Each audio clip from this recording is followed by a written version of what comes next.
Student and my dear friend, welcome to my channel तैयारी जीत की। हमारे चैनल तैयारी जीत की में आप सभी मित्रों का, सभी विद्यार्थियों का बहुत बहुत स्वागत है। आज हिंदी का फिर से एक नया टॉपिक है, शब्द भेद। इस शब्द भेद के ऊपर हम आज चर्चा करने वाले हैं और इसके प्रकारों के बारे में हम जानेंगे। उसके किस प्रकार के शब्द होते हैं, कितने शब्द होते हैं, कौन कौन से शब्द होते हैं, इन सब के विषय में जानेंगे।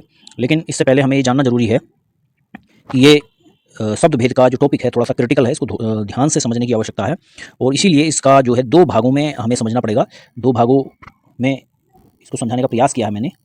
तो स्टार्ट करते हैं। शब्द भेद पार्ट 1।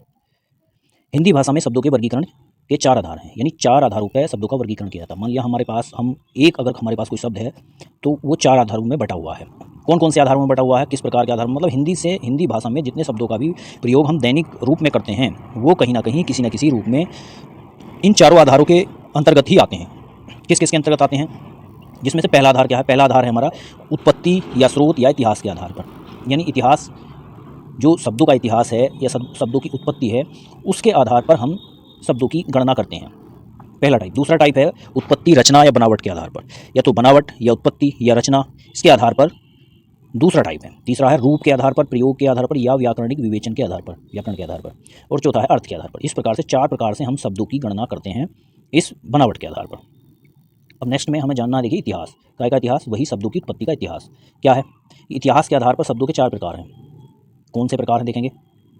जैसे हम इतिहास के आधार पर का मतलब ये है कि अभी हमने क्या किया है, अभी हमने सबसे पहला वाला टाइप लिया है। सबसे पहला वाला टाइप कौन सा है जी? ये वाला है, उत्पत्ति के या स्रोत के या इतिहास के आधार पर। इसके बारे में हम पूरा एक्सप्लेनेशन पढ़ेंगे अब नीचे, समझने की जरूरत ये है। तो क्या एक्सप्लेनेशन है ये देखेंगे। अब देखो, इतिहास के आधार पर मैंने लिखा है यहाँ पर, तो इतिहास के आधार पर शब्दों के 4 प्रकार हैं। वहाँ जो पहला नंबर था उस पहले नंबर का अगर हम एक्सप्लेनेशन करते हैं तो उसके आधार पर शब्दों के प्रकार जो हैं वो 4 हैं। कौन कौन से हैं? सबसे पहला है तत्सम शब्द। ये वाले शब्द हम लोगों ने पढ़े भी हैं, सुने भी हैं, तो इनको समझना आसान रहेगा। देखिए, पहला है तत्सम शब्द। तत्सम शब्द वे शब्द होते हैं जो तत् प्लस सम से बने हैं, यानी इसका अगर हम संधि विच्छेद करते हैं तो क्या बनता है? तत् प्लस सम। इससे मतलब है कि उसके समान अर्थ या संस्कृत के समान। इसका मतलब यह है कि तत्सम जो शब्द होते हैं वो संस्कृत भाषा के शब्द होते हैं अथवा संस्कृत भाषा के जैसे शब्द होते हैं, वही तत्सम कहलाते हैं। इन शब्दों को हम शुद्ध शब्द भी कहते हैं। प्योर अथवा शुद्ध शब्द भी तत्सम शब्द ही कहलाते हैं। दूसरा नेक्स्ट, इसमें क्या लिखा हुआ है कि हिंदी में अनेक शब्द ऐसे संस्कृत भाषा से लिए गए हैं जिनका प्रयोग आज भी वैसे ही किया जा रहा है जैसा कि प्राचीन समय में किया जाता था। जैसे अग्नि है, वायु है, माता है, पिता है, प्रकाश है, सूर्य है। ये कैसे शब्द हैं? ये सभी जो है वो शुद्ध शब्दों के अंतर्गत गिनती आती है और जैसा संस्कृत भाषा में हमें पढ़ने के लिए मिलता था वैसा ही हम आज भी इनको बोलते हैं। जैसे हम आम बोलचाल की भाषा में आग कहते हैं तो आग का शुद्ध रूप अग्नि ही है। हवा कहते हैं तो हवा को वायु कहते हैं, या माता पिता को बहुत सारी कहते हैं कि मम्मी है, या आपका जो है माँ कहते हैं आप, तो शुद्ध रूप माता ही है। पिताजी को आप पापा कह देते हैं या आप पिताजी भी कह देते हैं, मतलब ये शुद्ध रूप पिता ही रहेगा इसका। प्रकाश और सूर्य ये सभी जो है शुद्ध रूप है। प्रकाश को रोशनी कह देते हैं आप, तो सूर्य को सूरज कह देते हैं, तो ये शुद्ध रूप ये हैं इनके। ठीक है, आगे देखते हैं दूसरा टाइप जो है तद्भव शब्द। अब तद्भव शब्द क्या है? वास्तव में तो तद्भव जो है तत्सम से थोड़ा सा विपरीत हो जाता है। जैसे जो वहाँ पर शुद्ध शब्द थे वो तत्सम थे, यहाँ पर जो शुद्ध नहीं है वो तद्भव हो गए। लेकिन अंतर केवल इतना देखना है, क्या अंतर देखना है कि जैसे इसमें यहाँ पर संधि विच्छेद करके लिखा हुआ है, तद्भव का मतलब क्या है? तत् प्लस भव। तद्भव का मतलब है तत् प्लस भव। तत् मतलब, तत्भव मतलब उससे होना, यानी जो संस्कृत शब्दों से बिगड़ कर बन गए हैं, यानी संस्कृत शब्दों का बिगड़ा हुआ रूप ही तद्भव है। मतलब संस्कृत शब्दों का अशुद्ध रूप ही क्या है? तद्भव है। ऊपर वाले में क्या था? ऊपर वाले में संस्कृत शब्दों का सभी का शुद्ध रूप था, वैसे का वैसा ही, जैसा कि वे सभी हमें उन स्रोतों से मिलते हैं जो संस्कृत भाषा के ग्रंथ हैं या संस्कृत भाषा के स्रोत हैं। सेम टू सेम वैसे ही शब्द जो है वो शुद्ध शब्द और तत्सम शब्द कहलाते हैं। यहाँ पर उन शब्दों में विकृति उत्पन्न हो गई है और वो हमें यहाँ पर उनमें त्रुटि दिखाई देती है। अब क्या है देखिए, इसका एक्सप्लेनेशन कैसे किया गया है। संस्कृत के जो शब्द प्राकृत, अपभ्रंश, पुरानी हिंदी आदि से गुजरने के कारण आज परिवर्तित रूप में मिलते हैं वे तद्भव शब्द कहलाते हैं। समझने वाली बात यह है यहाँ इस परिभाषा को पढ़ने के बाद हमें एक चीज़ और पता चलती है कि हमारी जो सबसे प्राचीन भाषा है वो सबसे प्राचीन भाषा संस्कृत ही है। संस्कृत सभी भाषाओं की जननी है। आदि जो भाषा कही जाती है, प्राचीन भाषा जो कही जाती है वो संस्कृत ही मानी जाती है। शेष सारी भाषाओं का उद्गम इसी भाषा से हुआ है। तो अब इसमें भी ये बात जो है स्पष्ट हो गई है। लाइन में लिखा हुआ है संस्कृत के जो शब्द प्राकृत, अपभ्रंश या पुरानी हिंदी से गुजरने के कारण उनमें परिवर्तन हो गया है। संस्कृत के बाद प्राकृत मिलती है, पाली मिलती है, तो या फिर जो है आपकी अन्य भाषाएं मिलती है जैसे अपभ्रंश है या पुरानी हिंदी है। तो इस प्रकार ये तमिल भाषा है, तमिल भाषा काफ़ी प्राचीन भाषा मानी जाती है। तो इस प्रकार की जो भाषाएँ हैं उन सभी भाषाओं से गुजरने के बाद जो संस्कृत के शब्द हैं उनमें कुछ विकृति उत्पन्न हो गई है और उन विकृतियों की वजह से ही जो शब्द जो है उनमें उन शब्दों में भी बदलाव आ गया। जैसे क्या बदलाव आया है? जैसे संस्कृत का अगर शुद्ध शब्द है तो संस्कृत का शुद्ध शब्द है वो उज्ज्वल है, और उज्ज्वल इस तरह से लिखा जाना है। लेकिन अब अगर प्राकृत भाषा में हम जाते हैं तो प्राकृत भाषा में क्या लिखा जाता है? प्राकृत में लिखा जाता है वो उज्जल, उज्जल बोला जाता है, उज्जल। और हिंदी में तो आप जानते हैं उजाला कहा जाता है, जो आजकल के दिनों में जो है उज्ज्वल को कहा जाता है। उज्ज्वल माने उज्ज्वल जो होगा वो आपका जो है यहाँ पर उज्जल बोला जाएगा और यहाँ पर उजाला बोला जाएगा स्पष्ट रूप से। दूसरी चीज़ है हस्त। हस्त क्या है? हस्त हाथ होता है, और हाथ यहाँ हिंदी भाषा में तो हाँ हाथ बोलते ही हैं आजकल जो बोल रहे हैं हिंदी भाषा में, लेकिन जो प्राकृत भाषा थी उस प्राकृत भाषा में उसको हत्थे बोला जाता था या हत्थ बोला जाता था। उसके बाद संध्या। संध्या जो शाम होती है उसको संध्या कहते हैं, और संस्कृत का जो शुद्ध रूप था उसको संध्या कहते हैं शाम को, और यहाँ पर प्राकृत भाषा में संध्या कहते थे और हिंदी भाषा में उसको सांझ कहते हैं।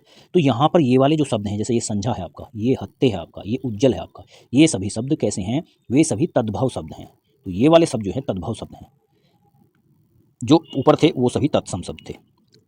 ठीक है, नेक्स्ट देखते हैं। नेक्स्ट में क्या है?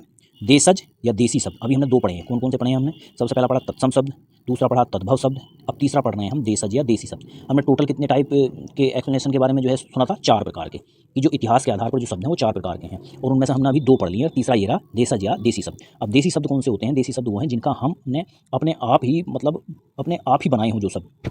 जैसे आमतौर पर जो भाषा बोली जाती है ग्रामीण क्षेत्रों में, ग्रामीण एरिया में जो भाषा बोली जाती है उसमें जो शब्द जो जन्मे हैं वो खुद ही स्वयं ही जन्मे हैं। जैसे इसमें लिखा हुआ देशज, देश जमज, जैसे हमने इसका संधि विच्छेद करा है तो उसमें आया देश प्लस जय, यानी देश में जन्मा हुआ। जो शब्द देश में जन्मा हुआ हो वो देशज शब्द कहलाता है। कैसे देखते हैं? ऐसे शब्द जो क्षेत्रीय प्रभाव के कारण प्रचलित हों देशज या देसी शब्द कहलाते हैं। जैसे थैला है, गड़बड़ है, टट्टी है, लोटा है, टांग है, ठेठ है आदि।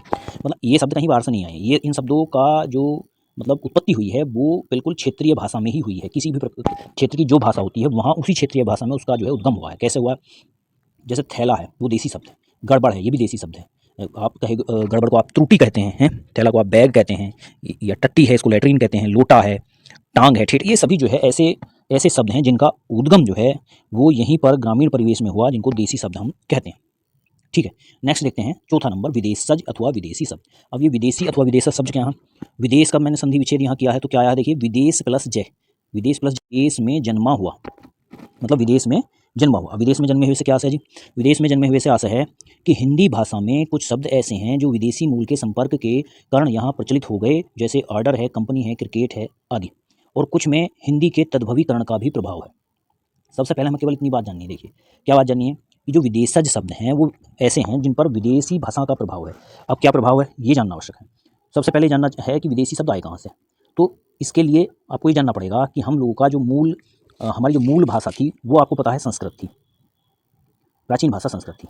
लेकिन इसके साथ साथ जैसे जैसे परिवर्तन होता चला गया तो जो भाषाएं सामने आती हैं वो आपकी प्राकृत आती है, प्राकृत मिलती है, या पाली मिलती है, या फिर अपभ्रंश मिलता है, या फिर जो है तमिल भाषा भी प्राचीन भाषा मानी जाती है, इसके स्रोत प्राचीन स्रोत मिलते हैं। उसके बाद जो है मगधी, अवधी, ये इस प्रकार की जो ये खड़ी बोली ये चीज़ें जो है प्रचलित होने लगी थी। तो ये भाषाएं थी। लेकिन इन भाषाओं के बाद जैसे ही इन भाषाओं का प्रचलन जारी था, इन भाषाओं के समय में ही क्या हुआ? जो विदेशी आक्रमणकारी थे, विदेशी आक्रमणकारी विदेशी आक्रमणकारियों ने भारत पर आक्रमण कर दिया कब्जा करने के उद्देश्य से। जैसे ही भारत पर उन्होंने आक्रमण किया तो उस समय क्या होता है कि वे सभी कहाँ के थे? मध्य एशिया के लोग थे, मध्य एशिया। अब इन मध्य एशिया में कई प्रकार के लोग आए, जैसे कुछ मुस्लिम शासक भी हुआ करते थे जिनमें अरब के लोग थे, जिसमें तुर्क थे, जिसमें फारस के लोग थे। तो ये वहाँ से जो है बिलोंग करने की वजह से जो है ये सारे लोग जैसे ही भारत में आए इनका प्रभाव भारत में दिखाई देने लगा। तो भारत में हिंदी भाषा या आपकी संस्कृत या पाली या अपभ्रंश ये जो भाषाएं चलती थी उन भाषाओं पर इन भाषाओं का प्रभाव होने लगा। जो विदेशी यहाँ पर आए उन विदेशी शब्दों का प्रभाव होने लगा। लेकिन उसके बाद कौन आए? उसके बाद आए अंग्रेज कहते हो जिन्हें, ब्रिटेन के लोग, या उससे संबंधित आसपास के और देशों के लोग, जैसे फ्रांस था आपका, या फिर आपका पुर्तगाल था। इस प्रकार के आसपास के देशों के लोग भी यहाँ पर आए, जिनका प्रभाव जो है हमारी भाषा में देखने के लिए मिलता है, जिन देशों के शब्दों का प्रभाव हमारी भाषा में देखने के लिए मिलता है। जैसे ऑर्डर है आपका, विदेशी शब्द इसीलिए है ऑर्डर आज भी बोला जाता है, कंपनी है, क्रिकेट है, ये सारे शब्द आप ज्यों के त्यों बोलते हैं और आज भी वैसे के वैसे ही बोले जाते हैं जैसा कि विदेशी भाषा का प्रभाव इन पर पड़ा हुआ है, दिखता है। अब आगे क्या? कुछ में हिंदी के तद्भवीकरण का भी प्रभाव है। मतलब कुछ ऐसा है जैसे कुछ शब्द ऐसे हैं कि वो अंग्रेजी भाषा के शब्द हैं, अंग्रेजी, लेकिन हिंदी भाषा से मेल होने के कारण हिंदी से मेल होने के कारण वो उनमें जो है मतलब विकृति उत्पन्न हो गई है। ना वो हिंदी के शब्द रहे ना अंग्रेजी के रहे, ना तो वो हिंदी रही ना अंग्रेजी रही। ऐसे क्या शब्द देखिए, जैसे ऑफिसर है आपका, लेकिन वो बन गया है अफसर। हॉस्पिटल है वो अस्पताल रह गया है। लैंटर्न है वो लालटेन हो गई है। तो ये शब्द कैसे थे, अंग्रेजी भाषा के शब्द थे, लेकिन अंग्रेजी भाषा के शब्दों का ही विकृत रूप ये बन गया, उसमें तद्भवीकरण का प्रभाव हो गया। पीछे हमने शब्द पढ़े थे दो प्रकार के, एक तत्सम पढ़े थे और एक पहला शब्द पढ़े थे हमने तत्सम, दूसरे शब्द पढ़े थे तद्भव। तत्सम शब्द सभी शुद्ध शब्द कहलाते थे और तद्भव शब्द वे सभी अशुद्ध शब्द कहलाते थे, जो संस्कृत भाषा के प्रभाव की वजह से या बीच में कई भाषाओं से गुजरने की वजह से जो है अशुद्ध हो गए थे। तो उन्हीं में से जो है ये इस प्रकार के शब्दों का प्रभाव इन शब्दों पर पड़ गया। किन शब्दों पर, जैसे ऑफिसर है, हॉस्पिटल है, लालटेन है, और भी अनेक ऐसे शब्द हैं जिन पर इस प्रकार का प्रभाव पड़ने की वजह से इस प्रकार के तद्भव शब्दों की उत्पत्ति हो गई। जैसे ऑफिसर का बिगड़ गया अफसर हो गया, हॉस्पिटल का बिगड़ गया अस्पताल हो गया, और लैंटर्न का बिगड़ कर लालटेन हो गया। चलिए खैर आगे देखते हैं। कुछ शब्द ऐसे थे, जैसा कि मैंने अभी आपको बताया था, कुछ शब्द ऐसे थे जो जिन पर विदेशी प्रभाव पड़ गया था और वो जो है लगातार कंटिन्यू जो है आमतौर पर बोलचाल की भाषा में बोले जाने लगे और वो आज भी बोले जा रहे हैं। जैसे कुछ शब्द मुगल शासन के प्रभाव के कारण आए या जिनमें अरबी या फारसी शब्द भी थे, जिनमें से फारसी के शब्दों की संख्या कितनी थी, लगभग 3500, अरबी के शब्दों की संख्या लगभग 2500। ये आज भी हमारे आम बोलचाल की भाषा में इतने शब्द बोले जाते हैं, लेकिन हम लोगों को इन शब्दों के बारे में बहुत ज़्यादा नॉलेज नहीं होती कि कौन सी भाषा का शब्द हम बोल रहे हैं। हम केवल खिचड़ी लैंग्वेज बोल रहे हैं जिसमें सभी भाषाओं के शब्दों का तालमेल एक साथ करके हम बोलते हैं। जैसे इसके बाद दूसरी चीज़ लिखी हुई है, कुछ शब्द अंग्रेजी शासन के प्रभाव के कारण आए जिनकी संख्या लगभग 3000 है, क्योंकि मुगलों के बाद अंग्रेजों का शासन आया तो अंग्रेजी जो भाषा थी उस भाषा का प्रभाव भी हमारी हिंदी भाषा के साथ मिल गया और उसमें से भी लगभग 3000 शब्द ऐसे हैं जिनकी जो शब्द बोलचाल के रूप में हम आमतौर पर रोज़मर्रा के लिए प्रयुक्त करते हैं, और लगभग ऐसे 3000 शब्द हैं जिनका प्रयोग हम रोज़मर्रा की भाषा में करते हैं, लेकिन वो शब्द जो है अंग्रेजी के हैं, बोलते हैं हम हिंदी करके हैं उनको। अब आगे क्या है, अधिक प्रचलित विदेशी वर्ग के विदेशी शब्द, ये कौन से हैं? मतलब ये चीज़ तो ऐसी थी जो विदेशों से मिली और लगभग इतने शब्द हम जो है इतनी भाषाओं के बोलते हैं आज भी रोज़मर्रा की भाषाओं में। इसके अतिरिक्त और भी ऐसे शब्द हैं जो अधिक प्रचलित थे लेकिन विदेशी शब्द हैं और अधिक प्रचलित हैं, वो हम लगातार बोलते हैं। जैसे कौन से शब्द हैं? इनमें शब्द हैं, जैसे अगर हम अरबी भाषा की बात करते हैं, अरबी भाषा के हम शब्द बोलते हैं जैसे अदालत है असर, आखिर, आदमी, इनाम, कुर्सी, औरत, मुसाफिर, लिफाफा, हौसला, हकीम, हलवा, ये शब्द अरबी भाषा के शब्द हैं। लेकिन हम आमतौर पर बोलचाल में इन सारे शब्दों का प्रयोग करते हैं। कैसे करते हैं भाई? रोज़ बोलते हैं हम आदमी, कुर्सी, औरत, लिफाफा, हौसला, इन सब शब्दों की हमें रोज़ आवश्यकता पड़ती है, रोज़ हम अपनी आम बोलचाल की भाषा में इनका प्रयोग भी करते हैं। दूसरा है फारसी भाषा। फारसी भाषा क्या है? आतिशबाजी, आवारा, कुश्ती, कारीगर, चश्मा, जलेबी, पाजामा, जिंदगी, लगाम, बर्फी, सरदार, हज़ार, दफ्तर आदि। और भी बहुत सारे शब्द हैं क्योंकि अभी हमने गिनती काउंट करी थी। इसके अलावा उसके अलावा अंग्रेजी भाषा की बात चली, क्योंकि अभी हमने बताया था कि देखो फारसी के लगभग 3500 शब्द हम बोलते हैं, अरबी के लगभग 2500 शब्द बोलते हैं। अब अंग्रेजी भाषा की बारी है, अंग्रेजी के कितने शब्द बोलते हैं? अंग्रेजी के लगभग 2500 शब्द बोलते हैं हम। तो अंग्रेजी के शब्द जैसे फॉर एग्जाम्पल अपील है, कोर्ट है, कॉलेज है, अस्पताल है, माचिस, union, rail, ticket, scooter, blouse, sweater, nurse, operation, collar, pant, chocolate, battery, clerk आदि। और भी बहुत सारे हैं, केवल थोड़े ही लिखे गए हैं, फॉर एग्जाम्पल आपको बताने के लिए लिखे गए हैं केवल, लेकिन इससे संबंधित और भी बहुत सारे शब्द ऐसे हैं जो अंग्रेजी भाषा के शब्द हैं, लेकिन हम आम बोलचाल की भाषा में उनको हिंदी के रूप में प्रयोग करते हैं। अब ऐसे और भी शब्द हैं जो, ये तो ऐसे शब्द थे जो हम ज़्यादा इस्तेमाल करते हैं, लेकिन कुछ ऐसे शब्द हैं जो विदेशी भी हैं लेकिन कम प्रचलित होते हैं, मतलब हम आम बोलचाल की भाषा में कम प्रयोग किया जाता है। ऐसे प्रत्येक भाषा के प्रत्येक वर्ग के लगभग 100 शब्द हैं। कौन कौन से? जैसे तुर्की भाषा। तुर्की भाषा क्या है? तुर्की भाषा के देखिए कितने शब्द हैं। तुर्की भाषा के शब्द हैं आपके लगभग 100 शब्द होंगे, मैंने इसमें 8-10 शब्द रखे हैं। देखो जैसे बहादुर है, कुर्ता है, कैंची है, कुल्ली है, दरोगा है, बेगम है, लाश, बीवी, बारूद, गनीमत, इन शब्दों का हम अक्सर इस्तेमाल करते हैं। जैसे कैंची है, कैंची पर घर पर रोज़ इस्तेमाल करते हैं, वो कैंची ही बोलते होंगे। और बेगम है, लाश है, बीवी है, इन सब का इस्तेमाल हम रोज़ करते हैं। ऐसे ही पश्तो भाषा के शब्द, पश्तो भाषा के शब्द जैसे आपका पठान है, गुंडा है, कचड़ा है, अखरोट है, बाढ़ है, भड़ास है, ये सब पश्तो भाषा के शब्द हैं। इनका इस्तेमाल भी हम आम बोलचाल की भाषा में करते हैं, लेकिन बहुत ज़्यादा नहीं करते हैं। ऐसे ही आगे बात आती है पुर्तगाली भाषा, क्योंकि पुर्तगाली जो लोग थे वो भी यहाँ पर काफ़ी समय तक उन्होंने शासन किया था, और गोवा में तो लगभग जो है 1960 के आसपास तक, 1962 के आसपास तक शासन किया, और तब गए थे क्योंकि देश तो हमारा 1947 में ही आज़ाद हो गया था, लेकिन वो देश से थोड़ा, हमारे देश को छोड़कर थोड़ा लेट गए थे, तो उनका प्रभाव थोड़ा वहाँ पर हमारी भाषा में भी देखने के लिए मिलता है। तो क्या है देखेंगे, अलमारी, इस्त्री, इस्पात, कमीज, कमरा, काज, गमला, गोभी, गोदाम, संतरा, ये भी शब्द ऐसे हैं, पुर्तगाली शब्द हैं, इस्तेमाल हम इनका आम बोलचाल की भाषा में करते हैं, लेकिन इनकी संख्या बहुत अधिक नहीं है, इनकी संख्या कम ही है। चलिए नेक्स्ट आगे देखते हैं। अभी हमने एक प्रकार पढ़ा है, यानी कौन सा प्रकार पढ़ा है? अभी हमने ये प्रकार पढ़ा है जो हमारा बिल्कुल शुरुआत में था। कौन सा? मैंने इसकी अभी शुरुआत में भी चर्चा करी थी कि उत्पत्ति अथवा इतिहास के आधार पर, केवल अभी इसकी समाप्ति हुई है। अगर आपकी समझ में नहीं आया तो स्क्रॉल करके वीडियो को पॉज करके दोबारा भी देख सकते हो आप। अब नेक्स्ट हमें जो है इसके बारे में चर्चा करनी है, कौन से के? उत्पत्ति या बनावट के आधार पर शब्दों के प्रकार कितने होते हैं, इसके बारे में चर्चा करनी है। तो नेक्स्ट चर्चा करते हैं कि जो उत्पत्ति या बनावट या रचना के आधार पर जो शब्द हैं वो कितने प्रकार के शब्द होते हैं, कौन कौन से शब्द होते हैं। तो पढ़ते हैं, देखिए बनावट के आधार पर शब्द 3 प्रकार के होते हैं। कौन कौन से होते हैं? पहला है रूढ़ शब्द, दूसरा है यौगिक शब्द और तीसरा है योगारूढ़ शब्द। अब 3 टाइप हो गए, अब इनके बारे में हम चर्चा करेंगे, इनके बारे में हम सीखेंगे और समझेंगे कैसे कैसे कौन कौन से शब्द हैं। सबसे पहला है रूढ़ शब्द।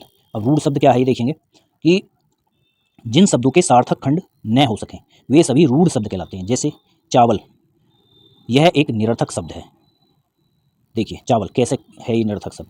चावल, चावल का अगर संधि विच्छेद किया जाए, रूढ़ शब्द वो शब्द कहलाता है जिसका विभाजन ना हो सके, जिसका ऐसा समझ लो आम बोलचाल की भाषा में सीधे सीधे शब्दों में कि उसका संधि विच्छेद ना हो सके, उसके खंड ना विभाजित किए जा सकें। तो इसका अगर हम संधि विच्छेद करने की कोशिश करते हैं तो इस प्रकार से होती है कि चा प्लस वाल, तो ये निरर्थक शब्द है, इसका जो है संधि विच्छेद हो नहीं रहा है। या ऐसा करके देख लो चाहें कैसे कि ये चाव प्लस ले, ये वाला लय नहीं है यहाँ पर, तो चाव प्लस लय रखोगे आप तब भी जो है निरर्थक ही है, ये कोई जो है सटीक शब्द नहीं बन रहा है अथवा सार्थक शब्द नहीं बन रहा है, इसलिए निरर्थक है। तो जो शब्द ऐसे हैं जिनका संधि विच्छेद किया ही नहीं जा सकता, कहीं कोई गुंजाइश ही नहीं, उनके खंड ही नहीं किए जा सकते, उनके टुकड़े नहीं किए जा सकते, वे सभी रूढ़ शब्द कहलाते हैं। जैसे फॉर एग्जाम्पल और भी ऐसे शब्द हैं, कौन कौन से शब्द हैं, जैसे दिन है, घर है, घोड़ा है, मुंह है। आप इन सब का कोशिश करो संधि विच्छेद करने की, इनके टुकड़े करने की, इनके खंड करने की, लेकिन हो नहीं पाएंगे।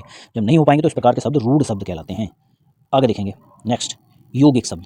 दूसरे शब्द कौन से हैं, यौगिक शब्द हैं। अब ये जो यौगिक शब्द हैं, ये यौगिक शब्द का मतलब होता है, यौगिक का मतलब है किसी चीज़ के मेल से बना। 2 या 2 से अधिक, जो जैसे यौगिक की हम परिभाषा भी पढ़ते हैं, 2 या 2 से अधिक तत्वों के मेल से बनी जो चीज़ होती है वो यौगिक कहलाती है। तो इस तरह से यहाँ पर भी 2 या 2 से अधिक शब्दों के मेल से बना शब्द जो है वो यौगिक कहलाता है। जैसे यहाँ डेफिनेशन में लिखा, जब 2 या 2 से अधिक शब्दों से मिलकर कोई शब्द बनता है तो वो यौगिक कहलाता है, वो शब्द यौगिक कहलाता है। ये यहाँ यौगिक कर लेंगे इसको, यौगिक कहलाते हैं, यौगिक शब्द कहलाते हैं। अब जैसे अभी ऊपर वाले में खंड नहीं हो सकते थे, संधि विच्छेद नहीं हो सकती, लेकिन ये चूंकि डेफिनेशन से पता चल रहा है, क्या पता चल रहा है कि जब 2 या 2 से अधिक शब्द मिलते हैं तब यौगिक शब्द बनता है, तो इसका मतलब इसका संधि विच्छेद हो सकता है। जैसे वी प्लस ज्ञान, विज्ञान। सामाजिक का देखिए, समाज प्लस इक सामाजिक, तो सीधी सीधी बात आ रही है, जिसका संधि विच्छेद होगा वो यौगिक कहलाएगा, जिसका संधि विच्छेद नहीं होगा वो रूढ़ कहलाएगा। बस इतना समझने की बात है। नेक्स्ट देखेंगे जो यौगिक शब्द हैं, यौगिक शब्द की जो रचना 3 प्रकार की है। कैसी? उपसर्ग है, प्रत्यय है, समास है। यानी उपसर्ग जो होंगे वो सभी यौगिक होंगे, जो प्रत्यय होंगे, ये प्रत्यय है, जो प्रत्यय होंगे वो सभी यौगिक शब्द होंगे, और जो समास होंगे वो भी यौगिक शब्द होंगे, जिसमें से समास हम ऑलरेडी पढ़ चुके हैं, पूरा जो है विस्तार से एक्सप्लेनेशन पढ़ा है हमने, उसका पूरे भाग पढ़े हैं, तो इसे समझाने की आवश्यकता नहीं है। उपसर्ग और प्रत्यय हम कल या परसों में नेक्स्ट नई वीडियो में हम पढ़ने वाले हैं, उपसर्ग प्रत्यय में, तो उसके बारे में विस्तार से वहाँ हम जान लेंगे। फिलहाल ये समझने की आवश्यकता है कि उपसर्ग और प्रत्यय जो है जो शब्द होंगे वो सभी यौगिक शब्द होंगे, क्योंकि उपसर्ग भी 2 शब्दों के मेल से बनता है, मतलब उपसर्ग मिलकर भी शब्द बनता है, उपसर्ग मिलाकर भी शब्द बनाया जाता है, नया शब्द बनता है उपसर्ग लगाकर, और प्रत्यय लगाकर भी नया ही शब्द बनाया जाता है।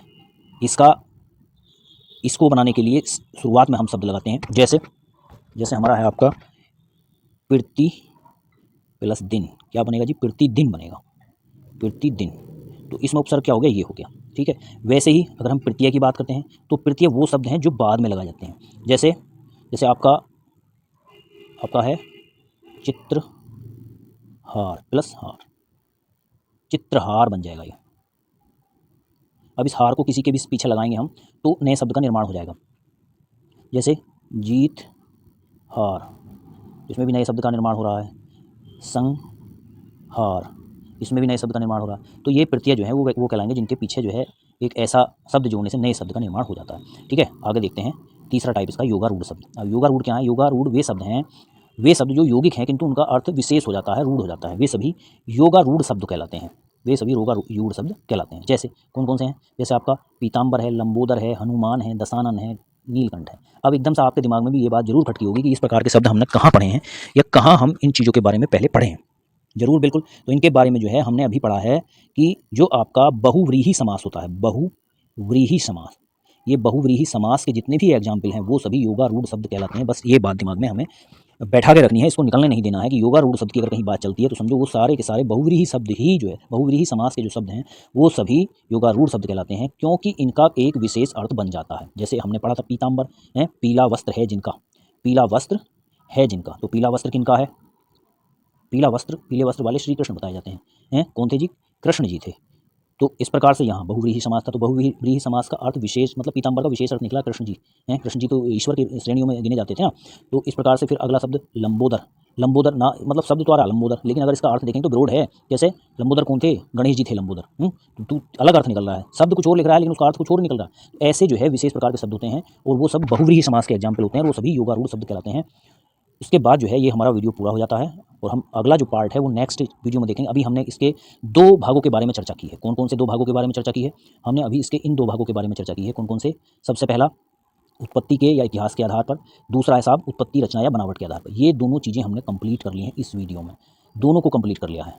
अब हम नेक्स्ट जो है अगली जो वीडियो है उसमें ये तीसरा वाला पढ़ेंगे, रूप, प्रयोग या व्याकरणिक विवेचन के आधार पर, और चौथा पढ़ेंगे अर्थ के आधार पर।